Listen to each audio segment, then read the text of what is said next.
الرحمن الرحيم. السلام عليكم ورحمة الله وبركاته. الحمد لله نحمده ونستعينه ونستغفره ونعوذ بالله من شرور أنفسنا ومن سيئات أعمالنا من يهد الله فلا مضل له ومن يضلل فلا هادي له أشهد أن لا إله إلا الله وحده لا شريك له وأشهد أن محمدا عبده ورسوله لا نبي بعده. اللهم صل وسلم وبارك على سيدنا محمد وعلى آله وصحبه ومن تبعهم بإحسان إلى يوم الدين. قال الله تعالى في القرآن العظيم: أعوذ بالله من الشيطان الرجيم. يا أيها الذين آمنوا اتقوا الله حق تقاته ولا تموتن إلا وأنتم مسلمون. وقال صلى الله عليه وسلم: من يرد الله به خيرا يفقهه في الدين. Jamaah salat maghrib yang dimuliakan Allah, Masjid Al-Hidayah yang semoga selalu diberikan keberkahan kepada kita semuanya. Pada waktu antara maghrib dan isya pada kesempatan malam hari ini, kita akan mengambil tema fikih sujud, yaitu bagaimana cara kita beribadah melalui yang disebut dengan sujud. Sujud itu dibagi menjadi dua. Yang pertama adalah sujud ibadah. Kemudian yang kedua adalah sujud tahiyah. Sujud ibadah jumlahnya 4. Sujud di dalam sholat itu ibadah kepada Allah Subhanahu wa ta'ala. Sujud tilawah ketika membaca atau mendengar ayat-ayat as-sajadah yang jumlahnya 15 tempat di dalam Al-Quran, baik di dalam sholat maupun di luar sholat. Kemudian yang ketiga adalah sujud sahwi. Sujud sahwi adalah sujud yang dilakukan kepada Allah karena lupa, namanya sahwi itu lupa. Itu juga nanti kita insya Allah pelajari. Dan yang keempat adalah sujud syukur. Sujud karena mendapatkan nikmat dari Allah Subhanahu wa ta'ala yang tidak biasanya. Itu sujud syukur. Maka kalau jenengan sujud syukur kok nikmat yang biasa, nah itu bukan pada tempatnya. Itu nanti juga ada bahasanya sendiri. Itu yang pertama, sujud ibadah. Ada 4: sujud sholat, sujud tilawah, sujud sahwi, sujud syukur. Selain itu nggak ada sujud-sujud yang lain.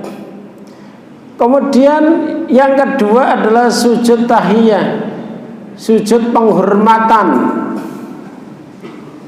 Ya, sujud penghormatan. Misalnya sungkem itu kan bukan menyembah. Ya. Atau yang dilakukan oleh saudara-saudara Yusuf ketika Yusuf sudah jadi pejabat, datanglah mereka ke Mesir. Kata Yusuf, udkhuluha aminin, udah masuklah Mesir, kalian aman, saya tidak akan balas dendam. Karena dulu kan dibuang di sumur, kemudian dikasih status dimakan serigala, kan kejem, dibuang di sumur. Kalau istilahnya, kalau tidak diselamatkan Allah ya bisa mati di sumur itu. Nah, setelah masuk Mesir mereka bersama dengan Yakub dan istrinya. Yakub diangkat di atas singgasana, istrinya juga jadi ibu kedua orang tua Yusuf. Kemudian seluruh saudaranya itu sujud kepada Yusuf, tapi sujudnya ini adalah sujud tahiyah. Sujudnya malaikat kepada Adam alaihissalam. Wa id qulna lil malaikati isjudu li Adam fasajadu illa iblis. Sujudnya malaikat kepada Nabi Adam ini bukan sujud ibadah tapi sujud tahiyah. Bisa dibedakan antara sujud ibadah dan sujud tahiyah. Kita bahas satu-satu ya mas sekalian rahimakumullah. Sujud ibadah yang 4 itu, jumlahnya 4 tadi itu, sujud sholat, sujud sahwi, tilawah, sujud syukur itu kepada Allah Subhanahu wa taala. Semua jenis sujud ibadah hanya kepada Allah, tidak boleh kepada yang lain. Di dalam surat Fussilat ayat 37 Allah Subhanahu wa taala berfirman, wa min ayatihi lailu wan nahar wasyamsu wal qamar. Di antara tanda-tanda kekuasaan Allah adanya malam, siang, matahari dan bulan. Bagi orang yang berpikir itu ya, oh mesti ada penciptanya gitu. Malam bisa dihitung, kapan datangnya malam itu bisa dihitung. Kapan lagi datangnya siang bisa dihitung. Lo masjid lo tahu syuruk nging, itu berarti datangnya siang. Matahari dan bulan, kenapa sholat bisa ditentukan? Duhur jam sekian, asar jam sekian, maghrib jam sekian, isya subuh jam sekian. Itu karena pergerakan matahari bisa dihitung sampai detik-detiknya, sampai menitnya. Saking pintarnya manusia. Sampai gerhana matahari itu kapan terjadi itu bisa. Jadi matahari papasan sama bulan sehingga salah satunya itu nggak kelihatan, itu bisa.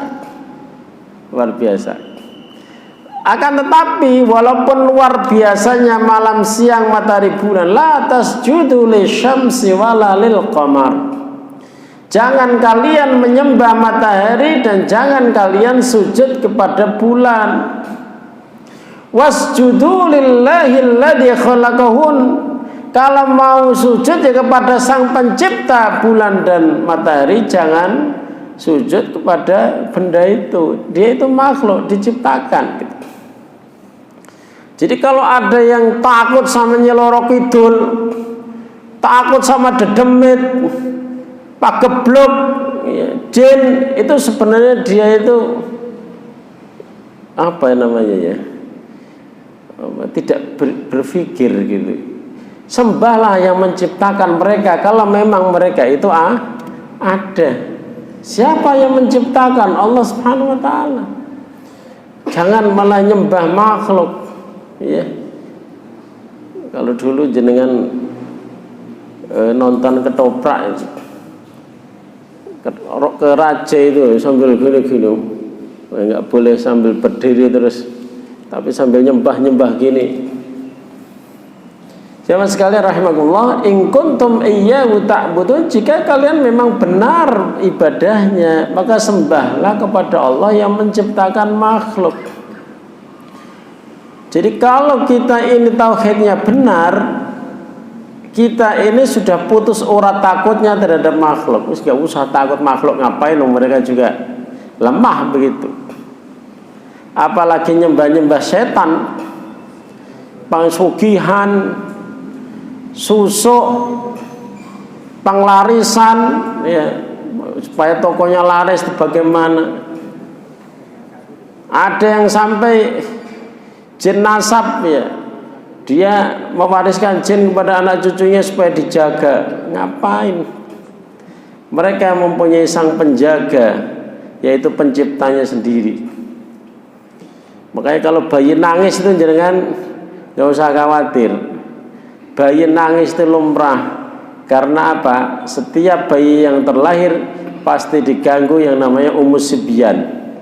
Umus sibyan itu ibunya anak-anak, nama jin itu. Nangis, gak apa-apa. Ada syariat andan, silakan. Bagi yang mengatakan hadisnya dhaif, andan juga gak apa-apa. Mau diadhani silahkan.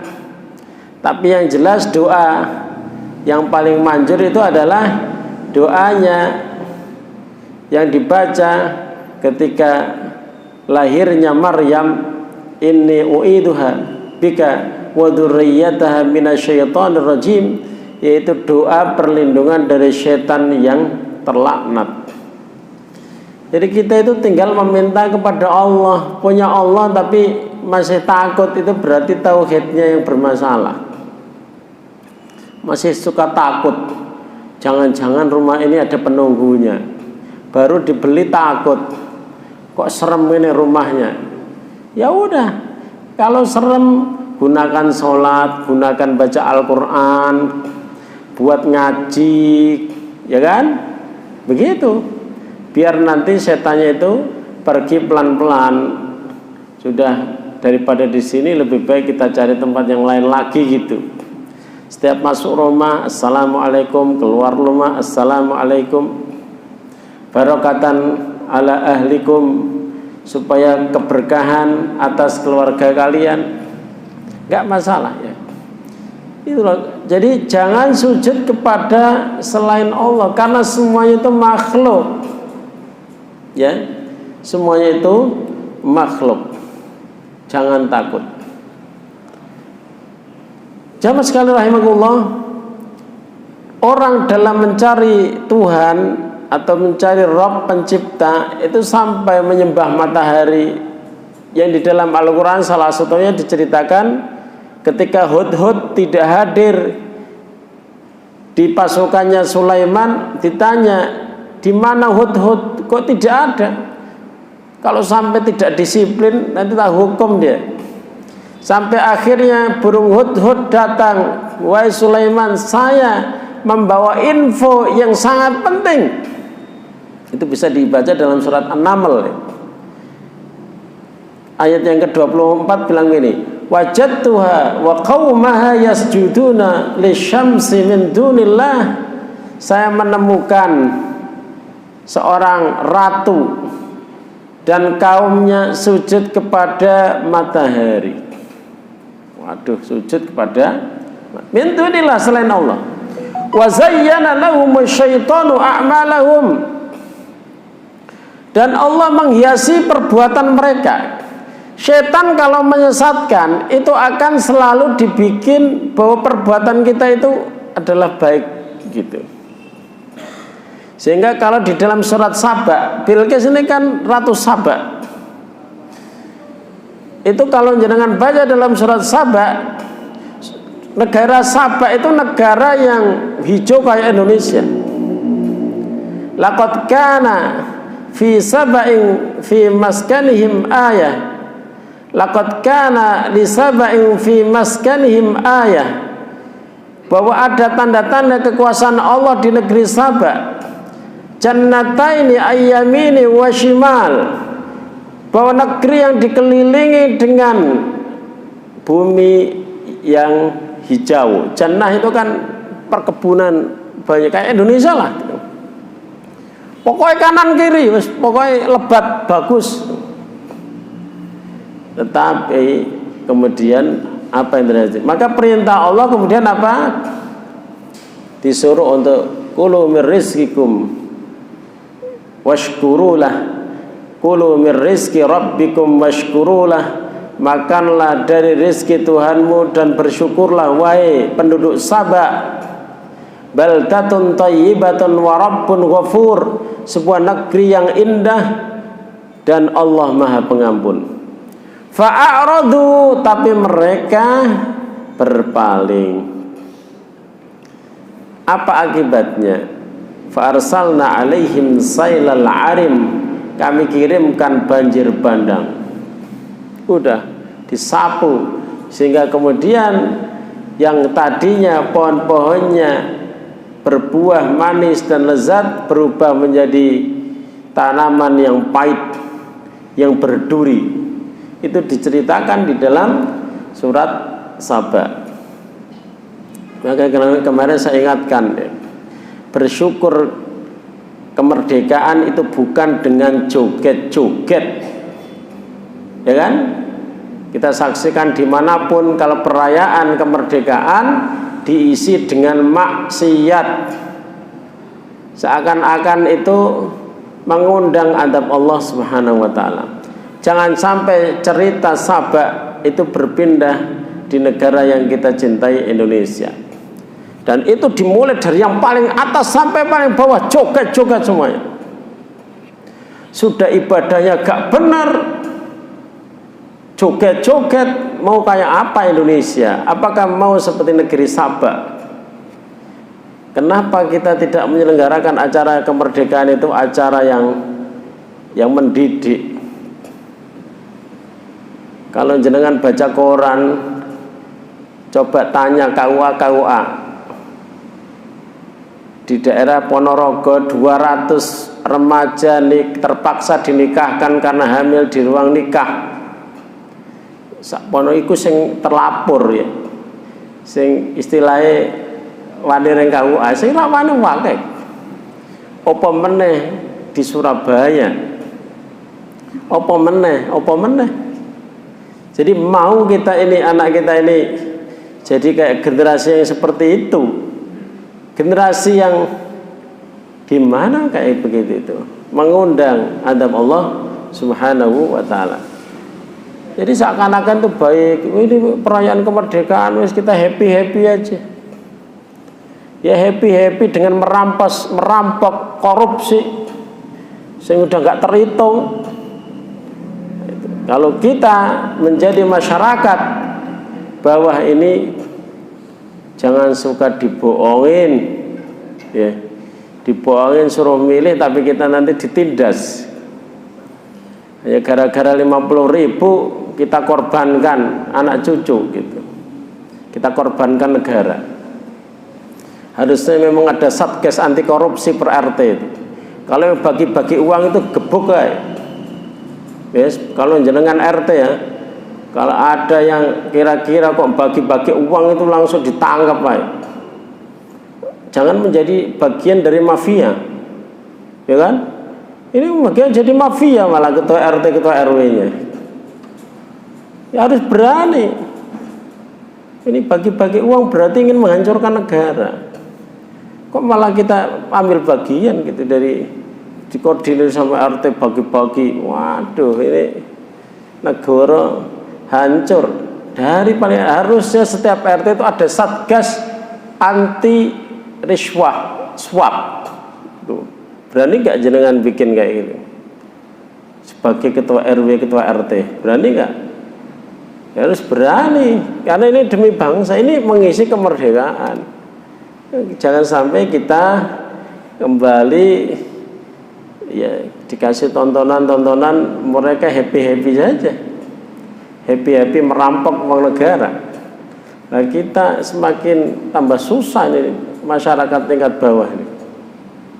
Itu pentingnya kita ini menjadi pengawal, jadi pengawal kemerdekaan dari tingkat RT.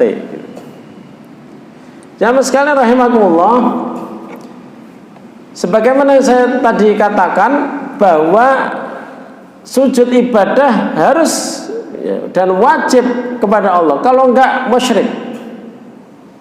Ya. Yang kedua yaitu sujud tahiyah yang dilakukan oleh malaikat kepada Adam, yang dilakukan oleh saudara Yusuf kepada Yusuf. Bagaimana hukum sujud tahiyah untuk kita umat Muhammad? Itu yang paling penting. Itu yang paling penting. Rasulullah SAW bersabda di dalam hadis yang sahih, "Lau kuntu amiran ayasjuda ahadun li ahadin la amartul mar'ata an tasjuda li zawjiha Seandainya aku boleh memerintahkan sujud tahiyah itu tadi, sujud penghormatan antar manusia, pasti pertama kali yang aku perintahkan adalah seorang istri yang apa namanya, dia itu punya suami, sujud kepada suaminya. Seandainya boleh, tapi karena nggak boleh, ya nggak aku perintahkan gitu loh.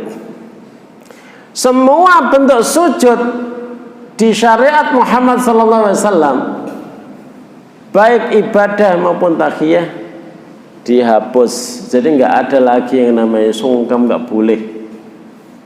Terima kasih pakai sujud nggak boleh lagi. Itulah yang dijelaskan oleh Ibnu Katsir di dalam tafsirnya, bahwa sejak zaman Nabi Adam sampai Nabi Isa, sujud untuk menghormati seseorang itu boleh. Tapi untuk syariat Muhammad SAW diganti dengan kata Assalamualaikum, ditambah lagi Assalamualaikum warahmatullah, ditambah lagi Assalamualaikum warahmatullahi wabarakatuh. Itulah yang dikatakan oleh Al-Quran, wa idza huyyitum bi tahiyyatin fahayyu bi ahsana minha aw rudduha. Jika kalian dikasih tahiyah, yaitu dikasih salam, Assalamualaikum, maka balaslah dengan salam yang lebih baik atau minimal sepadan. Yang ngasih salam Assalamualaikum, jawabnya Waalaikumsalam, itu sepadan. Boleh ditambah warahmatullah, boleh ditambah lagi wabarakatuh. Udah titik, nggak ada tambahan lagi. Wa maghfiratu, ditambah-tambah terus, nanti nggak ada selesainya. Ya. Jadi tahiyat penghormatan cukup Assalamualaikum ala man ta'rif wa ala man lam ta'rif, kepada orang yang kamu kenal atau orang yang tidak kamu kenal. Misalnya mau nanya alamat, Assalamualaikum Pak, karena kan wilayah Indonesia itu mayoritas Muslim. Assalamualaikum, waalaikumsalam. Mau nanya Pak alamat ini, itu mesti kalau disalami dulu, insya Allah responnya itu akan baik. Oh, dia salam rek, sopan rek, tak duduh no. Oh, gak disesat no malah. Ya. Kalau nanyanya nggak sopan, woi, nomor ini nomor selawat piro, nanti, mati sesat no kamu. Ya. Ya. Biasanya karena nggak sopan malah disesatkan gitu. Tapi kalau salam dulu, Assalamualaikum, Waalaikumsalam, biasanya ditunjukkan. Kalau bedanya, kalau di Indonesia itu mungkin ada tapi jarang ya. Kalau di Sudan nanya alamat itu nggak pakai isyarat, dibawa di depan rumahnya. Misalnya gini, Dek, kamu tahu nggak rumahnya Pak ini? Oh iya, nggak, bukan ditunjukin pakai isyarat tangan. Itu ada bendera belok kiri, nanti tanya di sana, nggak begitu. Langsung, mari saya tunjukkan, dia jalan. Atau kalau yang nanya jalan, dipegang tangannya, langsung ditunjukkan ini rumahnya. Itu namanya menghormati tamu, sampai sedemikian itu. Ada gak kira-kira yang adabnya, etikanya sampai setinggi ini itu di tempat kita atau keluarga kita? Anak kita loh, yang zaman sekarang nggak tahu unggah-ungguh. Lewat ana wong tuwa ngono anggere nglangkah ngono, enggak ya sawu mbah gak ono. Kepalane lho dilangkahi ngono, yang hut ngono tok. Ini PR jenengan iki sing jadi orang tua. Gimana adabnya anak sekarang itu ya? Sing salah sapa iki? Bapak ibu ini gak ngajari. Anak zaman sekarang itu karena gadget itu suka di dalam, asik sama gadgetnya. Dipanggil gitu ya, nggak nyaut, fokus ke gadgetnya. Sampai dibentak baru sadar kalau dirinya itu. Nah ini PR kita semua ya. Assalamualaikum itu gantinya sujud. Makanya kalau sungkem ojo sampai sujud. Ya. Sungkem itu ibunya bapaknya duduk, wis dia dodok nggak apa-apa. Tapi ojo sampai mencium kakinya. Bahkan ada orang itu sampai mencium minum air cucian kaki bapak ibunya. Ini yang terlalu nih, berlebihan nih. Nggak usah berlebihan. Kalau demikian malah menyebabkan penyakit. Jamaah sekalian rahimakumullah, maka yang akan kita pelajari dulu itu adalah sekarang sujud tilawah. Kalau sujud sholat, ya sujud sholat itu ada kaedahnya Pak. Mungkin saya bahas dulu ya tentang sujud, fikih sujud sholat aja, 4-4-nya kita bahas ya. Saya punya PPT banyak ya. Kaifiyat sujud harusnya nanti itu dibahas dari depan Pak. Kaifiyat takbiratul ihram, kaifiyat membaca Al-Fatihah, terus ruku, sujud itu masuk, karena semuanya penting untuk dibahas. Jamaah sekalian rahimakumullah, kita akan coba membahas fikih sujud di dalam sholat. Sujud itu rukun, ya. Rukun itu kalau tidak dilakukan sholatnya tidak sah. Kalau dilakukan salah, sholatnya juga tidak sah. Karena sifatnya itu rukun, fondasi, ya. Rukun tiang. Sujud itu diperintahkan sujud di atas 7 tulang. Yang pertama adalah tulang kening dan hidung itu satu paket. Jangan kalau sujud hidungnya nggak kena. Ya.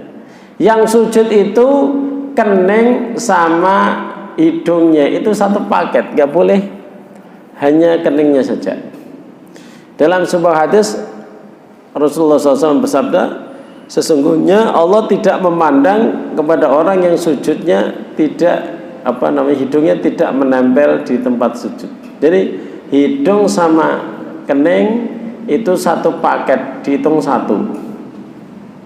Kemudian yang kedua adalah kedua tangan, telapak ini, ya, telapak ini rukun, ya, rukun. Kemudian kedua lutut. Kemudian kedua ujung-ujung jari kaki itu 7. Kening plus hidung itu 1. Tangan, telapak tangan kanan kiri. Kemudian lutut 2. Kemudian ujung-ujung jari kanan dan kiri. Makanya kalau sujud jangan mengangkat kaki di belakang, tapi disentuhkan ke tanah. Ada sebagian orang itu ya hidungnya nggak kena. Ada sebagian orang itu kakinya diangkat bagian belakang. Maka itu tidak sesuai dengan petunjuk Rasulullah Shallallahu Alaihi Wasallam.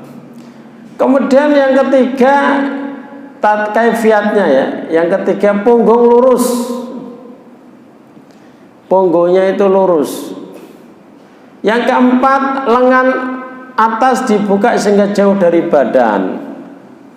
Kalau sendiri bisa maksimal. Sampai Rasulullah kalau sholat itu kelihatan ketiaknya, putihnya ketiak Rasulullah SAW. Maka jangan sujud seperti duduknya anjing, yaitu meletakkan telapak tangan sampai lengan, sampai siku itu diletakkan di bawah, menempel di lantai. Itu seperti duduknya anjing. Jangan duduk seperti duduknya anjing gitu. Diangkat. Ya, kalau sholat sendiri dilebarkan, kalau sholat berjamaah ya jangan terlalu dilebarkan, nanti akan mengganggu teman sampingnya. Ada orang Pak kepengen melaksanakan sunnah, Dia membuka lebar-lebar, Pak, biar ketiaknya kelihatan kalau. Ya. Sehingga mengganggu kanan kirinya. Ini jangan sampai. Kalau kita lagi sholat jamaah, perhatikan teman sampingnya. Kalau sholat sendiri, misalnya nih yang mengganggu temannya itu biasanya kalau sholat sendiri, bacaannya mungkin kita memperdengarkan lafadznya, mungkin diangkat suara sedikit. Subhana rabbiyal a'la, subhana rabbiyal a'la.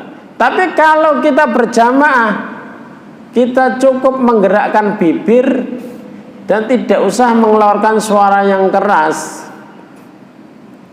Karena sebagian jamaah mengganggu jamaah yang lain dengan membaca suara yang keras. Itu yang keempat, lengan dibuka. Lutut menempel ke lantai. Keenam, paha jauh dari perut. Ya. Jari kaki-kaki mengarah kiblat. Kalau bisa ditekuk sebisanya. Mana jari yang bisa ditekuk ya ditekuk, mana yang nggak bisa ya nggak usah dipaksakan. 8, tumit dirapatkan. Ini sebagian pendapat para ulama.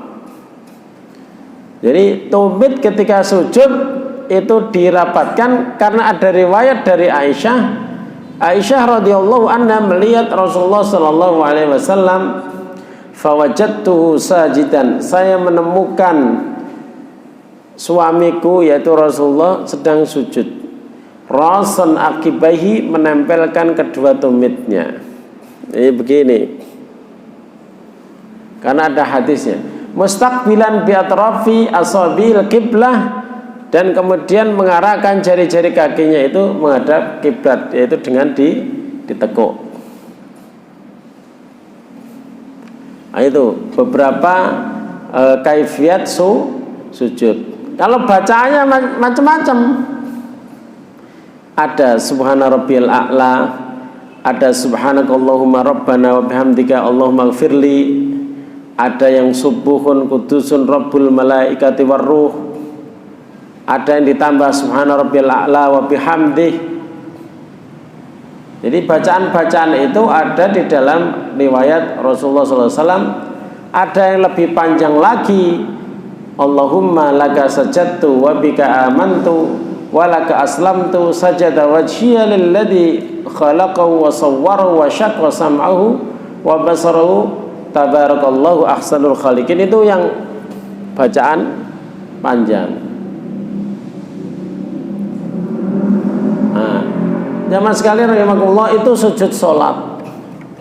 Nanti suatu saat kita bahas dari awal ya, tentang kaifiat sholat dari takbiratul ihram sampai salam. Ini memang perlu kita selalu update informasi dan ilmu tentang masalah sholat supaya ada kesesuaian sholat kita dengan sholat Rasulullah Sallallahu Alaihi Wasallam.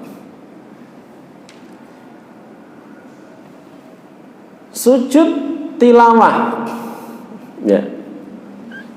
Sujud tilawah adalah sujud yang dilakukan ketika membaca atau mendengar ayat sajadah. Ya. Membaca dan mendengar. Jangan mendengar sujud ya apa-apa, walaupun yang baca nggak sujud, gitu.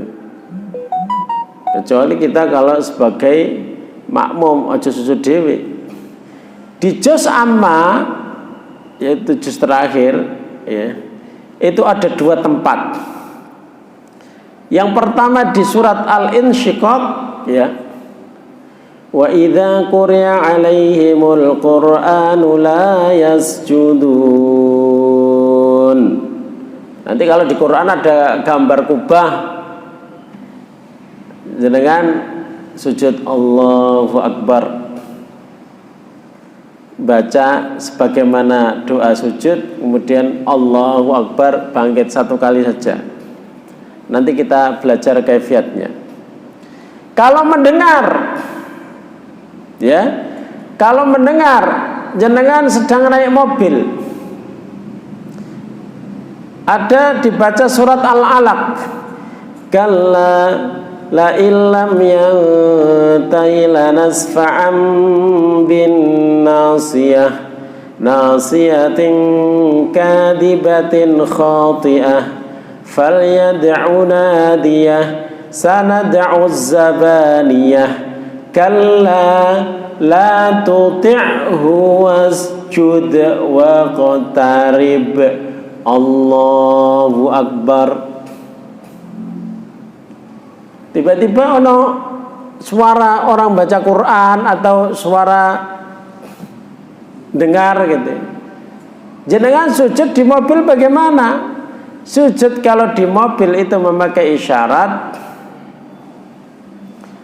sebagaimana jenengan pernah saya sampaikan, sholat sunnah itu juga boleh di atas mobil walaupun bisa di daratan. Sholat sunnah itu juga boleh dilakukan duduk walaupun bisa berdiri. Sedangkan sholat wajib gak boleh bisa berdiri dilakukan duduk, gak boleh. Tapi sholat sunnah itu boleh dilakukan sambil duduk walaupun bisa berdiri, pahalanya separuh begitu.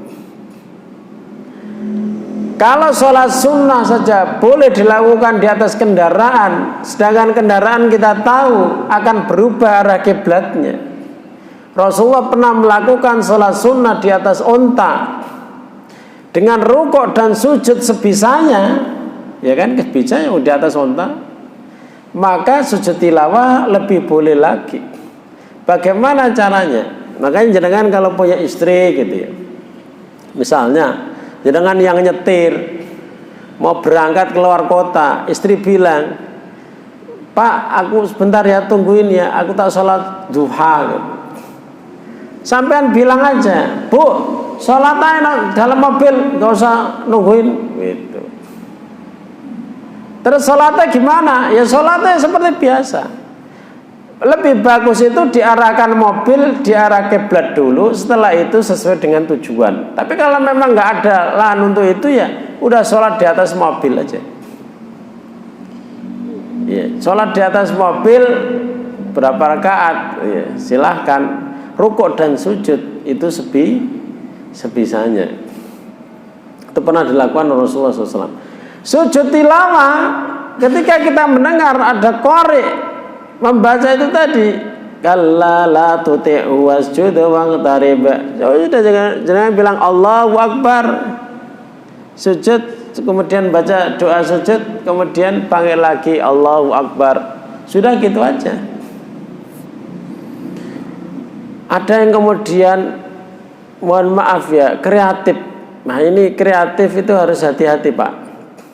Enggak mau sujud tapi diganti dengan subhanallah, walhamdulillah, wala ilaha illallah, wallahu akbar. Apakah boleh membaca itu?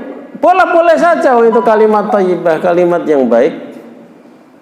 Tapi kalau itu selalu menjadi pengganti sujud tilawah, inilah yang menjadi persoalan. Loh ini syariat itu sing gawe sopo gitu. Dari disuruh sujud kok malah hanya membaca subhanallah, walhamdulillah, wala ilaha illallah, wallahu akbar. Kok diganti malahan? Banyak orang sekarang itu begitu, lebih memilih baca itu daripada sujud tilawah. Ini kan kreatif Pak namanya.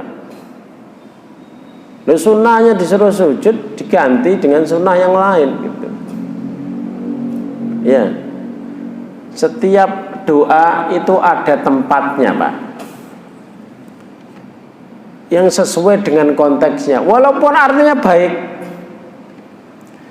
Jangan misalnya gini Pak, bilang sama temennya, Mas doakan aku supaya Allah mengampuni aku dong, aku banyak dosanya. Terus jenengan bilang Allahumma gfirlahu warhamhu wa'afi wa'fu anhu. Yo Bapak, itu artinya minta maaf semua Pak itu. Allahumma gfirlahu, ya Allah ampuni dia ya Allah. Ya kan? Warhamhu, sayangi dia ya Allah. Sehatkanlah dia ya Allah. Maafkanlah dia. Semuanya kan maafkan. Tapi kira-kira yang didoain itu tambah tenang malah tambah gusar Pak itu. Ya tambah gusar, aku didoain mati malah gitu. Lu kan artinya lu minta ampun kabeh. Karena setiap doa itu ada konteksnya, Pak. Bukan berarti sembarangan. Ini yang ditaruh gini. Ada orang yang selalu sebelum sholat membaca An-Nas. Kalau itu dirutin kan bahaya, Pak. Syariat lagi itu, Pak. Sebelum Allahu Akbar takbiratul ihram, a'udzubillahi minasyaitonir rajim. Qul a'udzu birabbin nas malikin nas. Setiap mau sholat begitu. Oh, ada syariat baru bahwa sebelum sholat itu membaca surat An-Nas. Padahal tidak menjamin setelah membaca itu setan itu pergi. Ya kan? Ada jaminan setelah membaca itu kemudian kamu khusyuknya melebihi malaikat? Karena setiap doa itu ada konteksnya, tidak angkat dipasang no. Jangan misalnya berdoa ketika ada malam Lailatul Qadar, Allahumma innaka afun tuhibbul afwa fa'fu anni, kan begitu. Itu ada konteksnya. Bismillahirrahmanirrahim. Allah la haula wala quwata illa billah. Itu konteksnya apa? Keluar rumah, kan begitu. Ada konteksnya. Setiap doa itu diajari Rasul itu ada konteksnya. Misalnya, jenengan, saya ingin terbebas dari setan. Gimana ya cara supaya kita terbebas dari setan? Baca aja Allahumma inni a'udzubika minal khubusi wal khaba'is. Bacaan Allahumma inni a'udzubika minal khubusi wal khaba'is itu artinya ya Allah lindungi aku dari setan laki-laki, setan perempuan. Tapi kalau jenengan ngajari seseorang tidak dekat WC, jenengan, tapi doa supaya terbebas setan gimana? Ya baca Allahumma inni a'udzubika minal khubusi wal khaba'is. Loh, bukankah itu doa masuk WC? Iya, tapi isinya supaya kamu terbebas dari setan gitu. Setiap doa itu ada konteksnya. Makanya ketika ada orang membaca An-Nas terus sebelum sholat, apakah nggak boleh? Ya boleh, belum masuk sholat. Siapa yang larang? Nggak ada. Konteksnya yang nggak kena. Berarti kamu nanti itu ada syariat sunnahnya membaca An-Nas sebelum sholat. Kok nempel-nempel ibadah dewi itu bagaimana? Kayak tadi sujud tilawah. Sujud gak bisa diganti. Ganti apa? Subhanallah walhamdulillah wala ilaha illallah wallahu akbar. Sing ngajari sapa? Loh. Ya apik, kata-kata apik. Kok dadi ganti nih ibadah sujud tilawah itu? Siapa yang ngajari pertama? Nah itu, karena setiap doa itu ada konteksnya. Kalau tidak sesuai konteksnya nanti jenengan dimarahin orang lain, ya, dimarahin orang lain. Sahabat sekalian rahimakumullah, keutamaan sujud tilawah itu luar biasa. Ada sebuah hadis riwayat Muslim di mana Rasulullah SAW bersabda, "Idza qara ibnu Adam as-sajdah fasajada i'tazala syaitanu yabki." Jika anak Adam membaca ayat sajadah kemudian dia sujud, maka setan itu nyingkir sambil menangis. Nyingkir sambil menangis, sambil gremeng, Pak. Waduh, dia sujud dapat surga. Aku dulu pernah sujud enggak mau sujud, aku dapat neraka. Nangis Pak setan, Pak. Senang setan diganti subhanallah walhamdulillah wala ilaha illallah. Alhamdulillah dia enggak sujud. Begitu kan? Setan. Alhamdulillah dia enggak sujud gitu. Wah enak setan nih. Ya wis diganti, wis diganti. Wong-wong udah maca Quran diganti kabeh. Kapan sujud tilawah? Makanya imam di dalam sholat maupun di luar sholat coba kadang-kadang itu sujud tilawah untuk jamaah, minimal bikin setan nangis kan luar biasa gitu.